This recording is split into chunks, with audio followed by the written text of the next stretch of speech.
사랑이 많으신 하나님 아버지 감사합니다. 지난 한 주도 사건 사고 많은 세상에서 생명싸개로 보호해 주시고 요셉 정기예배를 통해 아버지와 만나는 시간을 가질 수 있도록 인도해 주신 은혜에 감사드립니다. 지금 이 시간에도 이 나라와 이 민족이 아버지께서 보시기에 가증스러운 죄를 짓고 있진 않습니까? 이 민족의 죄를 용서하여 주시옵시고 말씀과 기도의 반석 위에 세워진 자유 대한민국을 다시 한번 아버지의 말씀으로 부흥케 하여 주시옵소서. 그러한 부흥의 앞장서는 요셉 선교회 모두가 될 수 있도록 준비하는 요셉이 되도록 인도해 주시옵소서. 또한 마음으로, 생각으로, 행동으로 지은 죄악들 있습니다. 아버지 모두 용서해 주시고 오늘 있을 예배를 통해 더욱더 장성한 자들로 발돋움할 수 있도록 허락해 주시옵소서. 이 교회가 합심하여 선을 이루길 원합니다. 모든 법적 송사들이 아버지의 선하신 방법과 뜻대로 진행되길 기도합니다. 그러한 아버지의 선하심을 본받는 저희가 되도록 도와주시옵소서. 잃어버린 모든 자들 되찾아와서 가정이 회복되고 교회가 회복되고 나라가 회복되는 은혜의 역사 이루어지게 인도하여 주시옵소서. 알게 모르게 아픈 사람들 있다면 아버지의 피 묻은 손으로 안수하여 주시어서 모든 병마에서 노임받도록 역사해 주시옵소서. 귀한 태의 열매를 주신 임산부들 있습니다. 10달 동안 산모와 태아 모두 건강하게 지켜주시고 순산하고 잘 회복하여 건강하게 다시 만날 수 있도록 지켜주시옵소서. 요셉의 모든 가정 위에 평안이 가득하도록 동행하여 주시옵소서. 저희 요셉 선교회가 새로운 회장, 부회장 선거를 앞두고 있는 가운데 있습니다. 아버지께서 원하시는 일꾼 선출되도록 선하신 오른손으로 인도하여 주시옵소서. 예배 위에 함께하여 주시옵시고 여술은 성가대의 찬양이 곡조 있는 기도가 되어 아버지께 상달되도록 은혜 베풀어 주시옵소서.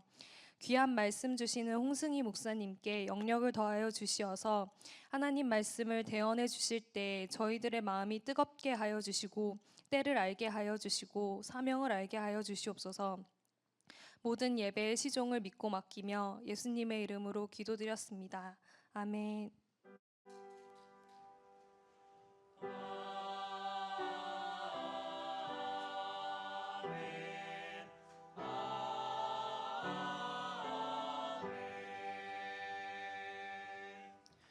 2024년 6월 29일 요셉 정기예배를 하나님 앞에 드리시겠습니다. 오늘 은혜 나누실 성경 말씀은 히브리서 3장 7에서 19절 말씀입니다.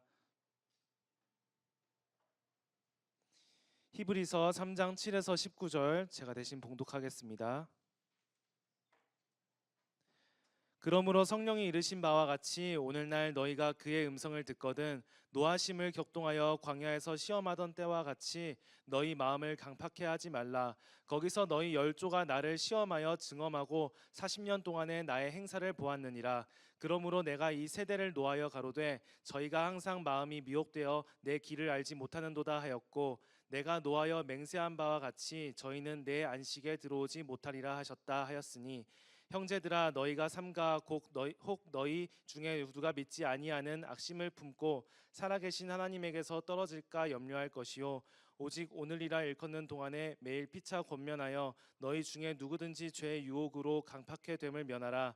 우리가 시작할 때에 확실한 것을 끝까지 견고히 잡으면 그리스도와 함께 참여한 자가 되리라. 성경에 일렀으되 오늘날 너희가 그의 음성을 듣거든 노하심을 격동할 때와 같이 너희 마음을 강팍해 하지 말라 하였으니 듣고 경록해 하던 자가 누구뇨 모세를 쫓아 애굽에서 나온 모든 이가 아니냐 또 하나님이 40년 동안에 누구에게 노하셨느뇨 범죄하여 그 시체가 광야에 엎드러진 자에게가 아니냐 또 하나님이 누구에게 맹세하사 그의 안식에 들어오지 못하리라 하셨느뇨 곧 순종치 아니하던 자에게가 아니냐 이로 보건대 저희가 믿지 아니함으로 능히 들어가지 못한 것이라. 이는 하나님의 말씀이니라. 아멘.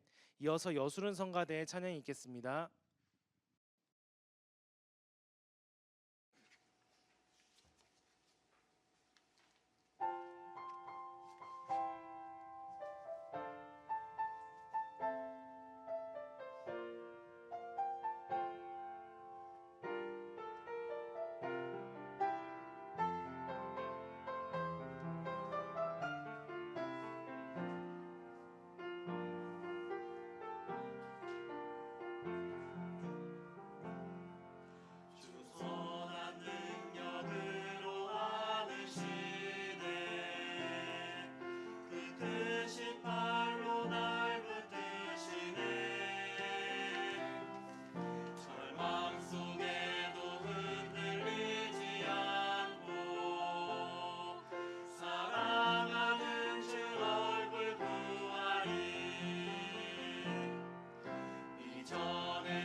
오늘 말씀의 제목은 오늘날입니다. 홍승희 목사님 설교하실 때 큰 은혜 받으시기 바랍니다.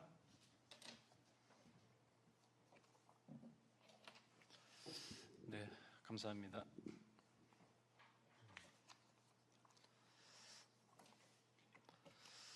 성경은 하나님께서 전 인류를 구원하시기 위해서 주신 진리의 말씀입니다.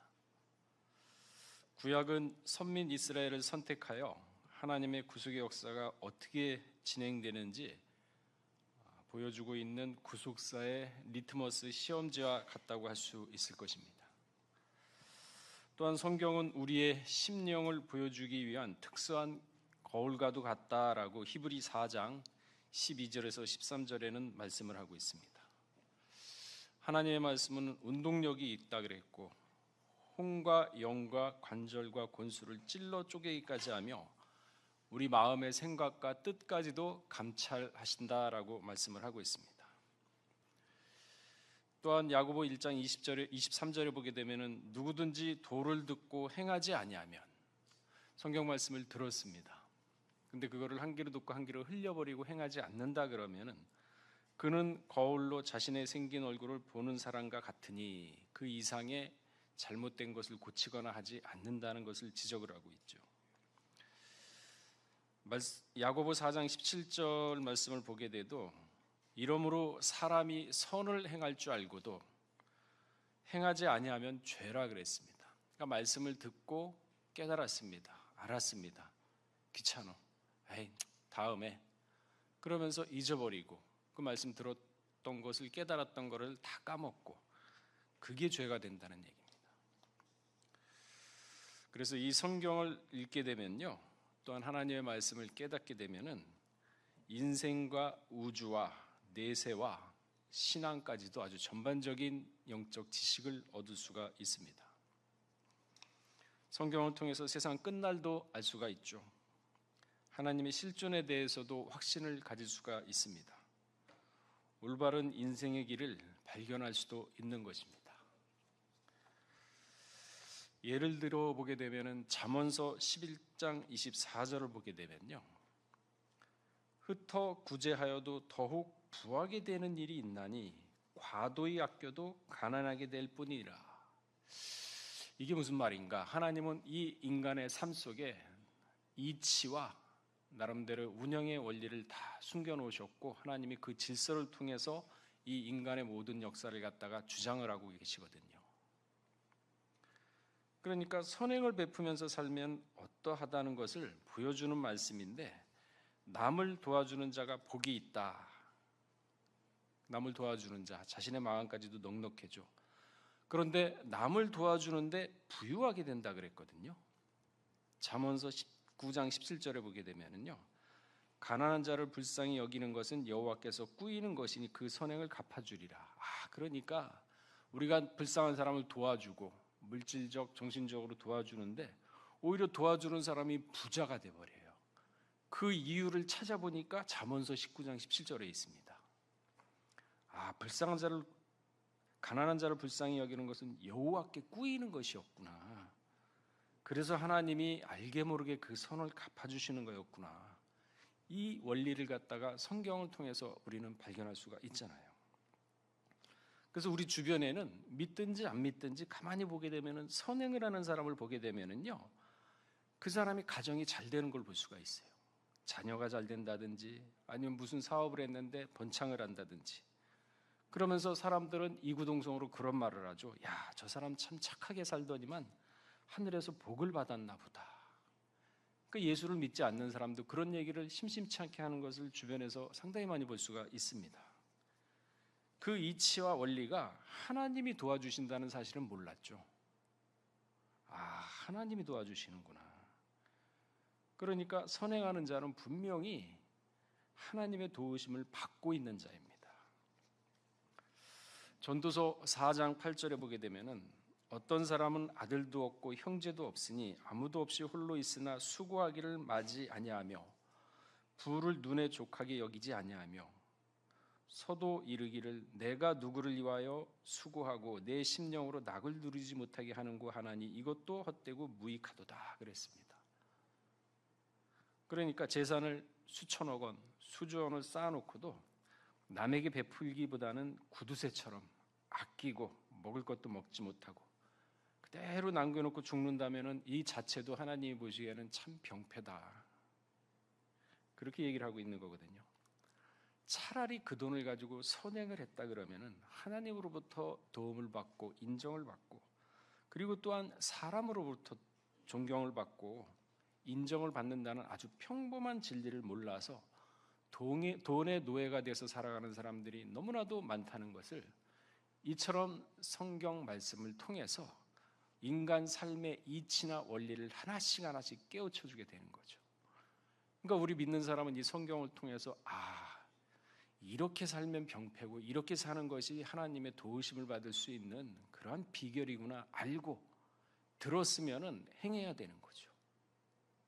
그러면은 우리 생활에 또한 인생의 목표와 방향성이 뚜렷해지는 거죠. 그래서 성경을 통해서 세상을 보고 성경을 통해서 인생을 설정하고 성경 말씀대로 살면은 복을 받지 말라 그러도 세상 사람으로부터 존경받지 말라 그래도 받을 수밖에 없어요. 이처럼 인간의 모든 생활에는 하나님의 이치가 숨어 있는 것입니다. 전도서 7장 27절을 보게 되면은 전도자가 이르되 내가 낱낱이 살펴 그 이치를 궁구하여 이것을 깨달았노라. 그러니까 전도자가 깨달은 거예요. 이 인간사, 이 사람들의 부에 대한 개념, 관념, 거기에 대한 실천을 곰곰이 생각을 해보니까 하나님이 이런 이치를 다 숨겨놓았구나. 그걸 전도자가 깨달은 겁니다. 이처럼 세상은 하나님의 이치와 질서 속에서 운행이 되기 때문에 그 이치와 운행의 질서를 알고 살아야 우리가 말씀대로 살아간다라고 얘기를 할 수 있는 것이죠. 그러나 때로는 우리는 입으로는 생사화복을 주장하시는 하나님, 태어나고 낳고 죽고 화목하고 이런 모든 것을 갖다가 주장하시는 하나님이라고 말은 참 많이 합니다.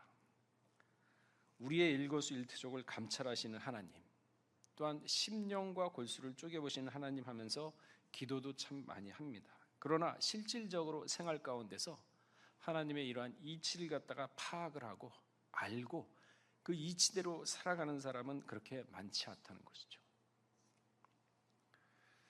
이처럼 세상의 이치를 깨닫고 그 가운데서 하나님의 뜻을 찾으면서 하나님의 뜻대로 살아가는 자, 복된 자라고 했습니다.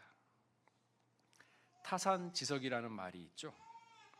성경은 우리에게 타산지석의 교훈을 주는 그러한 내용도 상당히 많이 포함되어 있습니다. 거울을 보듯 자신을 보면서 저래서는 안 되겠구나. 그러면서 생각을 바꾸죠. 자기의 가치관을 바꿉니다. 그러면서 자꾸 어떻게 하느냐, 채찍질하면서 말씀 중심의 사상으로 바꾸는 그러한 훈련의 과정이 우리 성도들에게는 있어야 되겠습니다. 히브리 4장 7절에도 보게 되면은 오늘날 너희가 그의 음성을 듣거든 너희 마음을 강팍히 말라 그랬습니다. 오늘날 그의 음성을 듣거든 너희 마음을 강팍히 하지 말라. 그래서 공동 번역을 보게 되면요, 히브리 4장 7절을 어떻게 해석을 하고 있냐면요, 오늘이라는 날을 다시 정하시고 오늘이라는 날을 다시 정하셨답니다. 그러면서 오랜 세월이 지난 뒤에 앞서 인용한 대로 다윗을 시켜 너희가 오늘 하나님의 음성을 듣거든 완악한 마음을 품지 말라 그랬습니다. 오늘날 하나님의 음성을 듣거든 완악한 마음을 품지 말라 그랬는데 오늘 본문 말씀 13절에 보게 되면요, 오직 오늘이라 일컫는 동안에 매일 피차 권면하여 우리 중에 누구든지 죄의 유혹으로 강팍해 됨을 면하라. 오늘 뭔가요? 살아있는 신앙, 살아있는 신앙을 얘기하죠. 예수님도 누가복음 23장 43절에 보게 되면요, 오늘 내가 나와 함께 낙원에 있으리라. 오늘 우편강도의 살아있는 신앙이 그를 낙원으로 인도하는 발걸음이 되었던 것이죠. 우리가 살아가면서 한번 생각을 해볼까요? 가장 중요한 순간이 있다면 무엇일까요? 과거, 현재, 미래가 미래라고 했을 때 가장 중요한 순간은 어느 순간일까요? 과거일까요? 현재일까요? 미래일까요? 이 현재라는 오늘이 쌓여서 과거가 형성이 되는 것입니다. 그리고 현재라는 오늘이 쌓여서 미래가 결정이 된 것입니다. 그렇기 때문에 오늘이라는 현재는 과거의 흔적이고 오늘이라는 현재는 미래의 이정표가 되는 것입니다. 그렇기 때문에 오늘 현재가 삶에서 가장 중요한 순간인 것입니다. 과거에 그때 내가 이렇게 결정을 했다면은 내가 지금 어떻게 됐을까 하고 후회할 때가 있다면은 그 사람은 과거 그 한순간, 과거의 그 오늘이라는 시간에 제대로 판단하지 못했던 결과, 또한 미래의 시간에서 과거의 오늘을 후회하고 있는 것입니다. 오늘이 중요한 거예요. 그러니까 과거에 얽매이는 있는 사람은 어떤 사람이느냐? 요한일서 2장 16절에 보게 되면요, 이는 세상에 있는 모든 것, 육신의 정욕과 안목의 정욕과 이생의 자랑이요. 자신의 파란만장한 과거만 자랑합니다. 내가 예전에 참 잘 나갔어. 내가 진짜 그때는 엄청나게 날아다녔을 때지 하면서 이생의 자랑을 하고 있어요.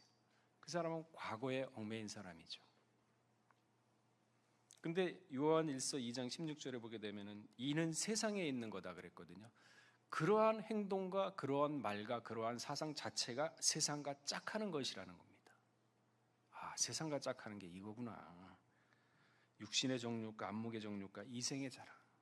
과거에 얽매여 가지고 향수에 젖어 가지고 헤어나지 못하는 것. 그리스인들은요, 과거 지향적이 아닙니다. 미래 지향적인 사람들이에요. 사도 바울은 말하기를 빌립보 3장 13절에서 14절을 보게 되면요, 아직 내가 잡은 줄로 여기지 아니하고 오직 한 일, 즉 뒤에 있는 것은 잊어버리고 앞에 있는 것을 잡으려고 푯대를 향하여 그리스도 예수 안에서 하나님 위에서 부르신 부르심의 상을 위하여 쫓느라. 과거에 얽매이지 않았어요. 내가 해왔던 모든 일은 이제 과거에 되어 있으니까 지나갔습니다. 찾고 있어도 의미가 없고 생각해도 아무런 도움이 안 되고 그냥 오직 미래만 향해서, 그 미래가 무엇인가? 사도 바울은 그리스도 안에서 하나님의 부르심을 상을 쫓아 푯대를 향해 나간다 그랬습니다. 공동 번역에서는 빌립보 3장 13절에서 14절을 어떻게 말씀을 하고 있냐면요, 다만 나는 내 뒤에 있는 것을 잊고, 과거는 다 잊었습니다. 지나갔는데 생각해서 도움이 되겠습니까? 그 후회한다고 돌이킬 수 있나요? 그 순간에 과거의 오늘에 충성했으면 후회할 일은 최소한 줄일 수가 있겠죠. 내 뒤에 있는 것은 잊고 앞에 있는 것만 바라보면서 목표를 향해 달려갈 뿐입니다. 이러한 사상이 기독교고 그리스도인의 사상이기 때문에 그 어떤 나라에도 기독교가 들어가면은요, 발전을 안 할 수가 없어요. 이런 사상을 가졌는데 어떻게 발전을 안 할 수가 있습니까? 그렇기 때문에 기독교가 들어간 모든 나라는 발전을 했지 않습니까? 구한말 시대 우리도 기독교 때문에 발전을 하고 지금의 대한민국이 있는 거거든요. 그 바탕에는, 우리나라 건국 바탕에는 기독교의 사상이 있습니다. 그래서 여러분, 그 시골에 가도 교회가 다 있어요. 교회가 다 있습니다. 기독교로 바탕한 나라가 우리나라예요. 마귀가 가만 놔두겠습니까? 그래서 과거와 미래가 결정되는 순간이 바로 오늘이라는 것이죠. 그래서 하나님께서 오늘이라는 날을 다시 정하시고, 너희가 오늘 하나님의 음성을 듣거든 완악한 마음을 품지 말라 하고 말씀하신 것은 말씀 자체가 오늘입니다. 말씀은 과거가 없어요. 오늘입니다. 말씀을 듣고 깨달았을 때가 그 사람한테는 그게 오늘이에요. 그게 빛이고, 아무것도 깨닫지 못하고 어두운 상태에 있다가 갑자기 말씀이 들어와서 깨닫게 되면 그 지식을 알게 되니까 밝아지지 않습니까? 아는 것만큼. 그게 오늘이라는 거죠. 살아있는 신앙도 오늘이고, 말씀을 깨닫고 그래야 말씀과 동행할 수가 있는 것인데, 때로는 우리는 게으릅니다. 열심도 없고 말씀에 대해서 소홀히 여길 때도 있습니다. 그래서 오늘 깨달을 말씀이 있음에도 불구하고 힘들어, 귀찮아 하면서 스스로가 그 기회를 놓쳐버린다 그러면 그 사람은 오늘을 놓쳐버린 사람하고 똑같은 거죠. 때를 놓친 것입니다. 부유케 되는 것도 오늘이라는 기회를 잡았을 때 미래의 부가 얻어지고 이루어지는 것입니다. 그렇기 때문에 우리가 생활하다 보면 순간 이렇게 해야 되겠다 하고 마음이 들 때가 있어요. 그러면 그 즉시 적어놓든지 해가지고 힘들고 피곤하더라도 그거는 해야 됩니다. 그게 하나님이 주신 뜻인지 어떻게 알아요? 근데 귀찮아 잊어버리잖아요.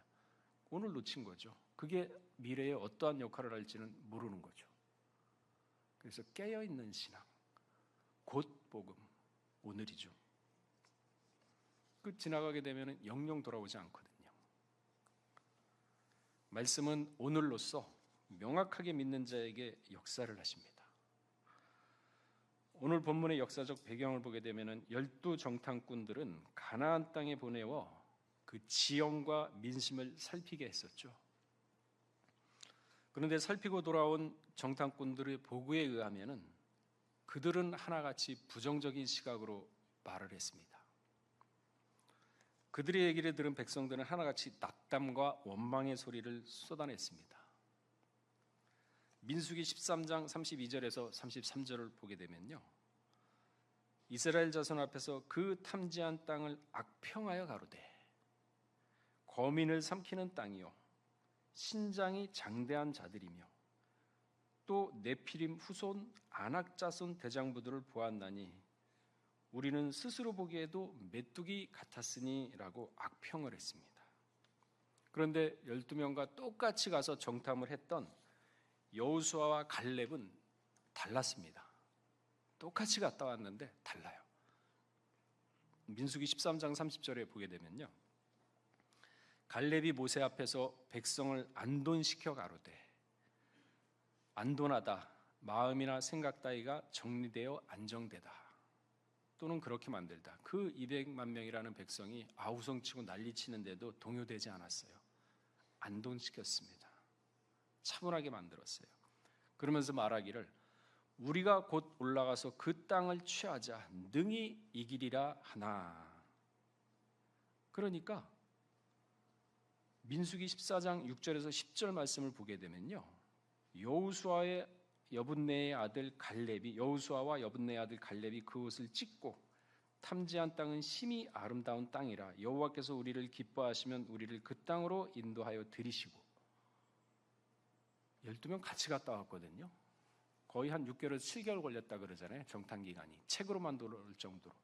그러면 같이 먹고 같이 생활하고 산에서도 같이 자고 그러면서 서로 친근하게 될 정도로 알았는데 똑같은 상황, 똑같은 시간, 똑같은 것을 보고 왔는데 말이 달라요. 서로 180도. 여호수아 갈렙에게는 살아있는 신앙, 오늘이라는 게 있었습니다. 평상시에도 말씀 중심, 하나님 중심의 사상이 여호수아 갈렙에게는 조금도 흐트러짐이 없었던 것이죠. 그렇기 때문에 하나님을 100% 의지할 수 있었던 확신과 믿음과 신앙이 사그러지지 않았던 것이죠. 데살로니가전서 5장 22절에 보게 되면요, 악은 그 모양이라도 버리라 그랬습니다. 부정적인 생각 자체도 악이라 그랬어요. 악의 모양을 버리기 위해서는 평상시에 올바른 신앙관, 그 다음에 가치관, 이것이 형성이 되어 있어야 됩니다. 평상시에. 그래서 유다서 1장 20절에 뭐라 그랬습니까? 거룩한 믿음에 자신을 건축하라.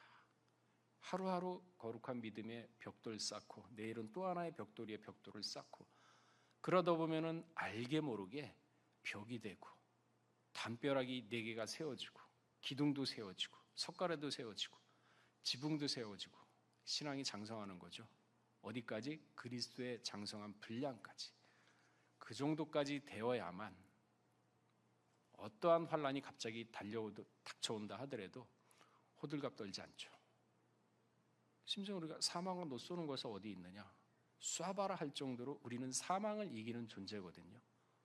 그 정도의 엄청난 권한과 그러한 존재임에도 불구하고 깨닫지 못해요. 그러니까 멸망하는 짐승처럼 살다가 갈 수밖에 없는 거거든요. 오늘이란 말씀을 깨달아야 되는데, 깨달았으면 확신을 해야 되는데, 그러니까 세상에서도 참 깨어있는 사람들이 참 많았어요. 정주영 회장 참 진취적인 사고를 가진 사람으로 유명하죠. 이분은 뭐 그리스도인은 아닌 걸로 제가 알고 있는데, 그 회장의 명언 중에 이러한 말이 있습니다. 임자해봤어? 임자해보기는 했어? 유명한 말이죠. 이 말은 여전히 우리에게 있어서도 현재 진행형입니다. 과거에 끝나고 그 효력이 다한 말이 아니라는 거죠. 지금 아산만 방조제, 거기에 이 서해안은요 조류가 굉장히 셉니다. 물결이 굉장히 세요. 제가 신학교 다닐 때 거기 아르바이트를 해봐서 그 평택에서부터 군산까지 가스 배관을 묻었거든요. 1990년도 후반쯤에. 거기에 이제 아르바이트하면서 신학교를 다니면서 그 학비를 벌면서 거기 다닌 적이 있었는데, 그 서해안 깊이가 40m예요. 그리고 거기에 이제 배 타고 한번 나가봐가지고 부표를 한번 던져봤는데 1, 2초 사이에 3, 4m 휙 지나가요. 굉장히 빨라요. 사람 빠지면요 못 구해요. 빨리 손 쓰지 않으면. 그 정도로 물살이 빠릅니다. 근데 거기에 이제 아산만 방주제를 갖다가 한 몇백 미터, 2, 300m인가 남겨놓고 돌을 계속 붓는데도 이 40m를 가라앉는 동안에 돌이 다 쓸려 내려가는 거예요. 물살이 원체 세니까. 그러니까 거기에서 사람들이 전부 다 좌절하고 있을 때입니다. 정주영 회장한테 보고를 했죠. 보고를 하니까 지금도 정주영 공법이라는 게 그때 생겼는데, 폐 유주선이 있느냐? 가져와 봐라. 그 폐 유주선을 가져와서 거기다 딱 세워놔요. 그리고 구멍 뚫어. 그러니까 침몰시키잖아요. 그래가지고 물살이 점점 약해지니까 그 약해진 시간에 틈을 타가지고 돌을 부어가지고 그 아산만 방주제를 완성을 했거든요. 그러니까 당시 엔지니어들은 얼마나 머리가 똑똑합니까? 배울 만큼 배웠죠. 전부 안 된다 그랬어요. 이 정주영 회장이 엔지니어입니까? 엔지니어 아니잖아요. 정주영 회장은 뭐가 있었냐면 긍정적인 마인드가 있었어요. 안 된다는 생각 자체가 없었어요. 해보면 되지 뭐. 해보면 되지 뭐. 안 해봤잖아. 그러니까 엔지니어, 과거의 경험에서 미래를 하려는 사람하고 과거 거는 잊어버리고 새로운 거를 창조하는 사람하고는 다릅니다. 마인드가 달라요 벌써. 과거에서 답을 찾고자 했던 엔지니어와 그러한 고정관념을 탈피해서 창의적인 관점에서 생각을 했기 때문에 그러한 방법이 생각나는 거죠. 그래서 정주영 공법이라고 새로 생긴 거거든요. 세상에 믿지 않는 사람도 이렇게 살아있는 정신력을 가졌는데, 하물며 믿는 사람이야 하나님까지 의지하는 사람이지 않습니까? 그렇죠. 우주 만물을 창조하신 하나님을 우리가 아버지로 믿는 사람들이잖아요. 그죠? 구속사 1권에 보게 되면 아마 그 말이 있는 걸로 기억하는데, 옹고의 지신. 옛것을 익혀서 새것을 안다 그랬거든요. 그러니까 거기에 민경배 박사가 뭐라고 썼냐면 신앙은 역사라 그랬어요. 그러니까 과거의 선조들의 신앙의 발자취를 살펴가지고 우리가 거기를 통해서 새 것을 갖다가 이끌어 나가는 게, 그게 바로 옹고의 지신입니다. 근데 거기보다 옹고의 지신보다 한 단계 더 진보된 사상이 법고창신이죠. 그래서 법고창신이라고 써 있더라고요. 법고창신은 뭔가요? 옛것을 삼아서 새것을 창조한다는 뜻입니다. 새것을 익힌다는 차원을 넘어서 한 단계 더 나가서 창조한다는 뜻입니다. 그러니까 광해 2세대들에게는 시내산 언약을 갖다가 모압 평지에 와가지고는 신명기로 재해석을 했잖아요. 근본은 틀어놓으면 안 됩니다. 근본 위에 재해석을 한 거죠. 그래서 신명기가 생겨난 거 아니겠습니까? 빌립보 1장 22절에도 내가 살 것과 너희 믿음의 진보라 그랬어요. 믿음에도 진보가 있어야 돼요. 가만히 멈춰 있으면 태봅니다. 믿음의 진보와 기쁨으로 인하여 너희 무리와 함께 거할 것을 확신하노니 그랬습니다. 마찬가지로 여호수아와 갈렙은 오늘의 신앙이었어요. 안 된다가 아닙니다. 여호수아 14장 10절에서 12절을 보게 되면요, 이스라엘이 광야에 행한 이 45년 동안을 여호와께서 말씀하신 대로 나를 생존케 하셨나이다. 이게 지금 여호수아의 고백이거든요. 오늘날 내가 85세로 돼 모세가 나에게 보냈던 날과 같이 오늘날 강건하니 나의 힘이 그때나 지금이나 일반이라. 싸움에나 출입에 감당할 수 있사온즉 그날에 여호와께서 말씀하신 이 산지를 내게 주소서. 당신도 그 나라에 들으셨거냐. 그곳에는 아낙 사람이 있고 거대한 거인이 있다 그러거든요. 85세 노인이 달래입니다. 거기 뭐가 있는데 난쟁이도 아니고 거인이 있답니다. 야, 그 거인이 있어. 나도 알고 있어. 그 성읍들은 크고 견고할지라도 여호와께서 혹시 나와 함께 하시면, 사람이 아니에요, 나와 함께 하시면 내가 필경 여호와의 말씀대로 그들을 쫓아내리라. 하나님을 의지한 겁니다. 85세 노인이. 그리고 광야 기간 중에 자기를 살리신 것도 죽이고 살리는 것은 하나님의 주권이라는 걸 철두철미하게 믿었다는 것을 알 수가 있죠. 벌써 사상이 다릅니다. 광야에서 얼마나 많은 사람들이 죽었습니까? 아말렉 자손들에 의해서 죽었죠. 불뱀과 정갈에 의해서 많은 사람이 죽어나갔죠. 또한 가나안 정복 기간 16년 동안에 수많은 사람들이 죽어나갔죠. 그리고 모압 평지에서 광야 1세대에서는 1세대의 사람들은 모두 다 죽어나갔습니다. 여호수아와 갈렙은 그 가운데서도 살아남은 것은 하나님의 도우심과 손길이라는 확신과 체험을 가졌던 사람들입니다. 말 그대로 생사화복을 주장하시는 하나님을 입이 아니라, 관념이 아니라, 언어 유희가 아니라 마음속 깊은 곳에서 체험을 하고 확신했던 신앙 고백이었던 것이죠. 살고 죽는 것은 내가 걱정할 것이 아니구나, 하나님 손에 달려있다는 절대적인 신앙자의 모습을 볼 수가 있는 것입니다. 여호수아 1장 9절 말씀에 마음을 강하게 하고 담대히 하라. 두려워 말며 놀라지 말라. 내가 어디로 가든지 내 하나님 여호와 너와 함께 하느니라. 믿었던 거죠. 확신을 가졌죠. 마음을 강하게 해야 하는데 너무나도 쉽게 흔들려. 왜? 귀가 얇으니까. 귀에 많은 스승을 두니까 흔들려요. 말씀을 굳건히 믿고 가려고 그러는데 또 이 얘기 들으면 이게 맞는 것 같아. 그러니까 마음이 갈대처럼 움직이면 말씀이 머물겠습니까? 마음 가운데 굳건히 지키고 옆에서 폭탄이 터지든지 사람이 죽어나가든지, 그래 나는 간다, 하나님 말씀만 믿고, 그 정도의 배짱과 그 정도의 확실한 그러한 굳센 마음이 있어야 말씀이 속에서 역사를 하는 거죠. 그래서 말씀 받기 전에는 우리 마음반부터 개간하는 게 먼저입니다. 그 개간이 안 되면요 말씀 안 들어와요. 그래서 창세기 3장 23절에 뭐라 그랬습니까?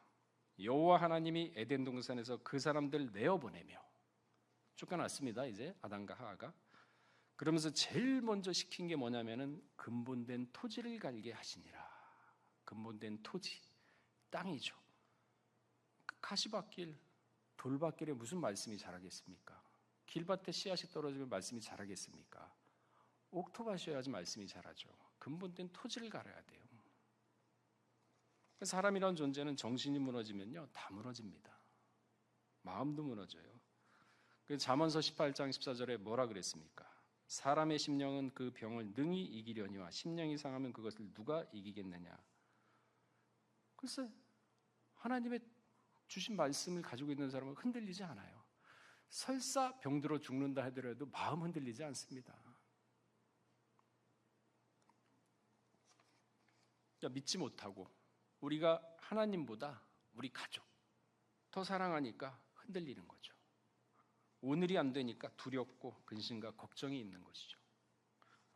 로마서 14장 8절에 보게 되면 우리가 살아서도 주를 위하여 살고 죽어도 주를 위하여 죽나니 그러므로 우리가 사나 죽으나 주의 것이다.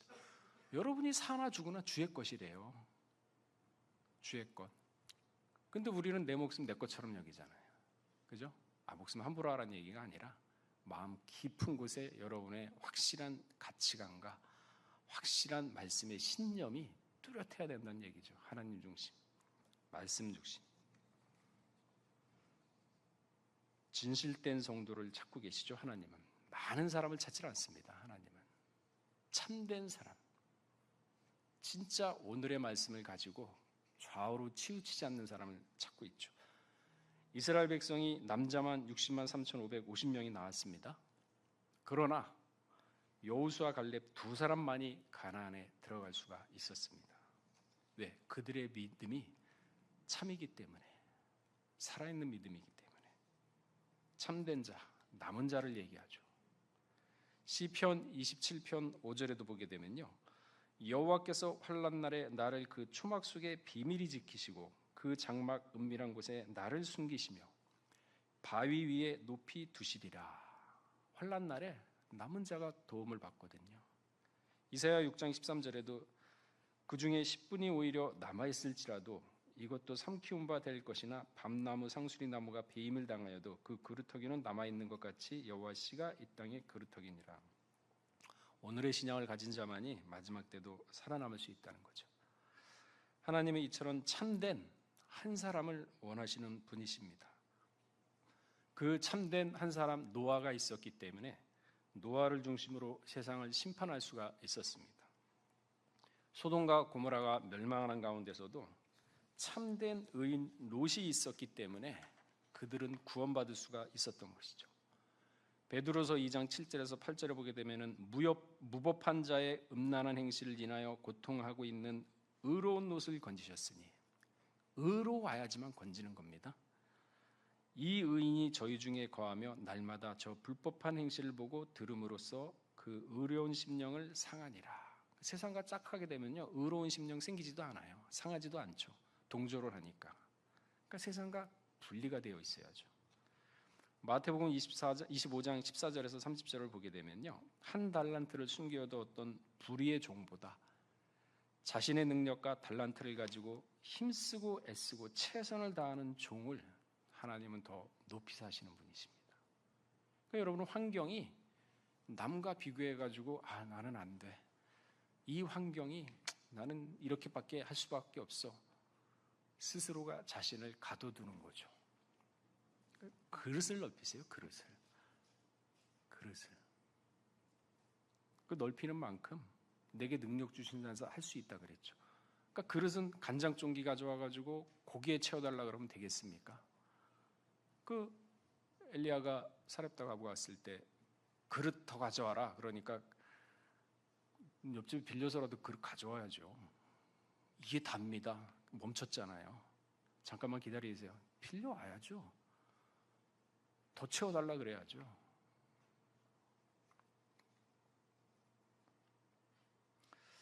사무엘상 14장 6절 말씀에 여호와의 구원은 사람이 많고 적음에 달리지 않았습니다.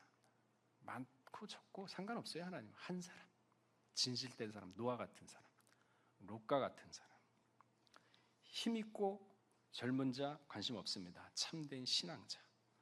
모세 40세 혈기왕성할 때 그가 의지가 꺾이는 80세 하나님은 부르셨습니다. 40세 안 불러셨어요. 자기가 40세 혈기대로 다 하다 보니까 안 돼. 그러니까 하나님이 그럼 너 알아서 해봐. 내버려뒀거든요. 그러니까 나중에는 안 되니까 사람 죽이고 도망가가지고 미디안 강에서 40년 동안 굴려가지고 나중에는 어떻게 됐습니까? 저는 입이 둔하여서 말을 못합니다. 저는 못합니다. 우리 형을 보내십시오. 얼마나 겸손해졌습니까? 너무 겸손해서 하나님이 화를 냈잖아요. 그러니까 철저하게 자기 자신을 갖다가 부인하게 만들죠. 그리고 하나님이 쓰는 거거든요. 아브라함은 어땠습니까? 젊었을 때 불렀나요? 75세 때. 진짜 내세울 거 없을 때. 아기도 하나 없었죠. 애를 가질 수 없을 정도로 경수가 다 끊어졌을 때. 그때 불렀어요. 진실된 신앙이 한 사람을 부르시는 거죠. 만들어 가시고 또. 오늘이라는 믿음은 상황에 따라 변치 않는 믿음을 말하는 것입니다. 하나님의 말씀만 의지하는 믿음인 것이죠. 가라사대 반드시 그대로 되는 것을 믿는 믿음이 바로 오늘이라는 믿음입니다. 여호수아가 하나님만을 의지하고 나갔을 때 그 믿음대로 땅을 차지할 수가 있었으며 모세가 혈기를 버리고 모든 것을 맡겼을 때 하나님은 그를 다시 들어 쓰셔서 출애굽을 지킬 수가 있었던 것입니다. 내가 오늘 나와 함께 낙원에 있으리라. 우평강도의 확신과 자신을 부인하고 자기 십자가를 지는 모습이 그를 낙원으로 인도했지만은 좌평강도는 자신을 버리지 못하고 자기 스스로를 의지했기 때문에 낙원에 들어가지 못했던 것입니다. 그리고 오늘날 말세를 살고 있는 성도들에게 오늘이라는 말씀을 듣거든 마음이 강팍하게 하지 말라고 지금도 권면하고 계십니다. 오늘 우리 요셉 선교회 여러분은 오늘이라는 믿음을 소유하기 위해서 힘쓰고 애쓰고 노력을 해야만 되겠습니다. 그 안에 모든 것이 부와 명예, 건강 모든 것이 다 들어있다는 사실을 이치를 통해서 깨닫고 그리고 말씀대로 살아갈 때 땅과 하늘의 모든 축복을 누리시기를 주의 이름으로 축원하겠습니다. 다 같이 기도하겠습니다. 사랑하신 하나님 아버지, 참으로 살아있는 믿음, 하나님께서는 사람의 많고 적음을 상관하지 않으시고 오직 오늘이라는 참된 믿음의 신앙의 소유자를 찾고 계신다고 하였습니다. 그 한 사람이 노아였고 그 한 사람이 롯이었습니다. 아버지 하나님, 그 믿음의 신앙자를 중심으로 세상을 심판했고 그 한 사람으로 인하여서 유황불을 쏟아 심판을 했던 사실을 오늘 성경 말씀을 통해서 발견했습니다. 우리 요셉 성교의 한 사람 한 사람 기억하여 주시옵고 내게 능력 주신 자에서 모든 것을 할 수 있다는 말씀을 마음속 곰곰이 생각함으로 말미암아 그 생각의 범위가 점차 넓어져서 하나님의 이치와 하나님의 국률이 어디 있는지 깨닫게 하여 주시옵고 그 깨달음이 마음 육비에 새겨져서 이 삶을 살아갈 때 진정으로 하나님의 말씀대로 살아가는 모두가 될 수 있도록 은혜를 더하여 주시옵소서. 모든 말씀 빌고 나올 때 존귀하신 예수 그리스도 받들어 감사하며 기도를 드렸사옵나이다. 아멘.